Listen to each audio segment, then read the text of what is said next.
दोस्तों आज हम बात करेंगे द फ्रेंच रिवॉल्यूशन की। ये 9th क्लास का NCERT का हिस्ट्री का फर्स्ट लेसन है।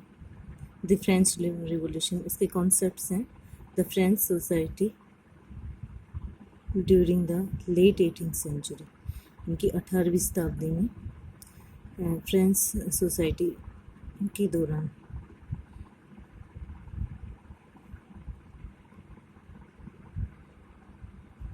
18वीं शताब्दी के दौरान जो फ्रांसीसी सोसाइटी थी उसका वर्णन किया गया था। आउटब्रेक ऑफ रिवॉल्यूशन, उनकी जो क्रांति थी फ्रांसीसी, उसका किस तरह से आगाज हुआ था। रीडिंग पॉलिटिकल सिंबल्स, और पॉलिटिकल सिंबल्स क्या थे उसके। France abolishes monarchy and becomes a republic, और फ्रांस ने क्या कर दिया, जो तानाशाही थी उसको उखाड़ फेंका और एक रिपब्लिक राष्ट्र बन गया। Did women have a revolution, क्या औरतों ने भी इस रिवॉल्यूशन में पार्ट लिया था। द अबोलिशन ऑफ स्लेवरी, और दास प्रथा का भी अंत हो गया था। Chapter in nutshell.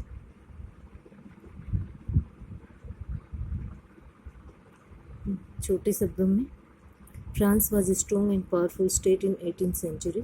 फ्रांस 18वीं शताब्दी में एक ताकतवर और पावरफुल राज्य था। It was ruled by a despotic ruler. यहाँ एक शासक हुआ करता था, डेस्पोटिक शासक था। The constitution of France was such that the nobles and the clergy had special privileges, whereas the masses led a miserable life. कहते हैं कि फ्रांस का जो संविधान था वो इस प्रकार का था कि जो सभ्य लोग थे और जो पादरी लोग थे उनको विशेष सुविधाएं प्राप्त थी, और जो आम आदमी थे वो हमेशा दुखी जीवन व्यतीत करते थे, कठिनाइयों भरा जीवन व्यतीत करते थे। When the war of American independence was being fought, जब अमेरिका की आज़ादी की लड़ाई लड़ी गई, a revolution in France was also brewing, तो फ्रांस में भी एक क्रांति आ गई।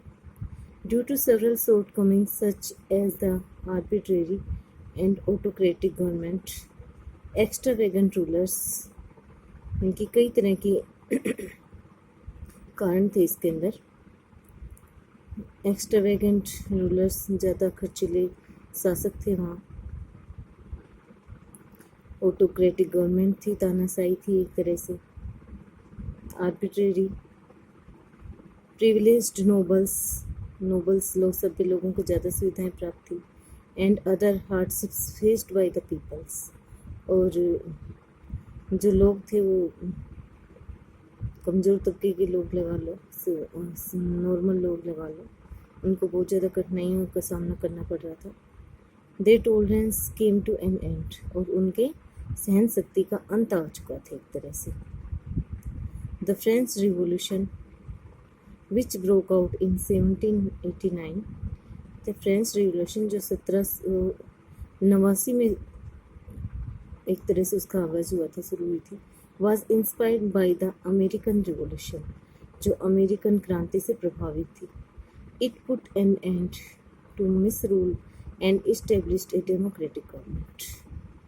कहता है कि इसका अंत तब हुआ, इसके जो मिसरूल, उनकी अनुचित शासन किया गया था, और एक डेमोक्रेटिक प्रजातंत्र की सरकार बनी, उसके अंदर इसका अंत हुआ था। The French Revolution is considered as a landmark in human history because of its far-reaching consequences.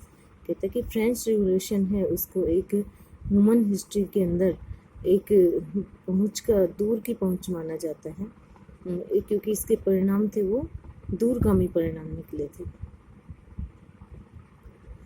All the old traditions and institutions came to an end. कहते कि पुरानी जो परंपराएं थी और जो मान्यताएं थी उनका सबका अंत हो गया था। And new political ideas of liberty, और जो राजनीति के नए विचार थे वो एक तरह से उनका आगमन हुआ था। लिबर्टी यानी कि फ्रीडम, आज़ादी, इक्वलिटी समानता एंड फ्रेटर्निटी डेवलप्ड, और फ्रेटर्निटी विकसित हुई। There was an absolute monarchy in France, Louis 16 कहते हैं कि वहाँ फ्रांस के अंदर लुइस 16 के समय एकमात्र शासन हो गया था, तानाशाही हो गई थी। Regarded himself as the representative of God on earth, अपने आप को धरती पर वो देवता समझता था, भगवान समझता था। The French parliament and his nobles catered to the Estates General, but the king refused to acknowledge it. तो फ्रांस पार्लियामेंट और नोबल्स थे, वो चाहते थे कि एस्टेट जनरल्स हो वहाँ, लेकिन राजा था, राजा ने उसको मना कर दिया था।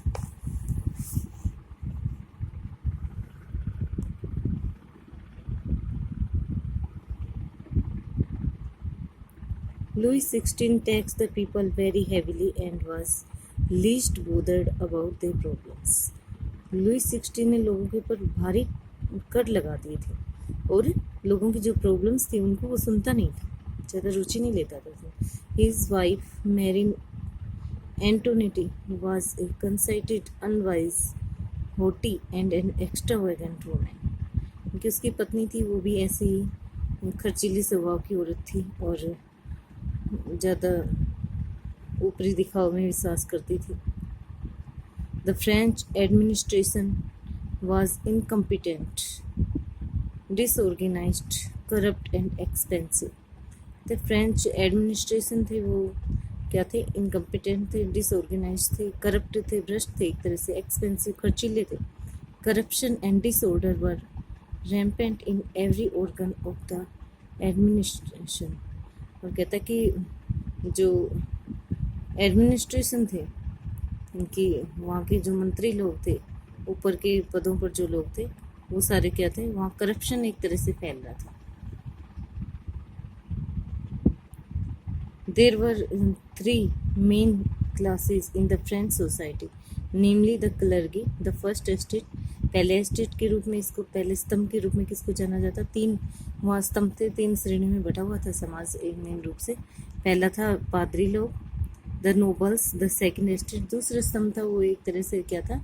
द नोबल सभ्य लोग थे, and the merchants, professionals and peasants the third estate. और तीसरे एस्टेट के अंदर आते थे जो प्रोफेशनल लोग थे, मर्चेंट्स थे, और जो किसान थे वो थर्ड एस्टेट में आते थे। The first 2 classes enjoyed several rights and privileges. कहते हैं पहले 2 लोगों को सब तरह के राइट्स, अधिकार और सुविधाएं प्राप्त थी, and were also exempted from taxation, और उनको टैक्स भी नहीं भरना पड़ता था। One of the main regions behind French revolution was the social and economic conditions prevailing in France at that time. कहते हैं उनमें से एक, इस फ्रेंच रिवॉल्यूशन के पीछे एक बहुत बड़ा कारण था सामाजिक और आर्थिक रूप से जो कंडीशन थी लोगों की, वो फ्रांस में उस समय एक बहुत बड़ा इसका कारण था।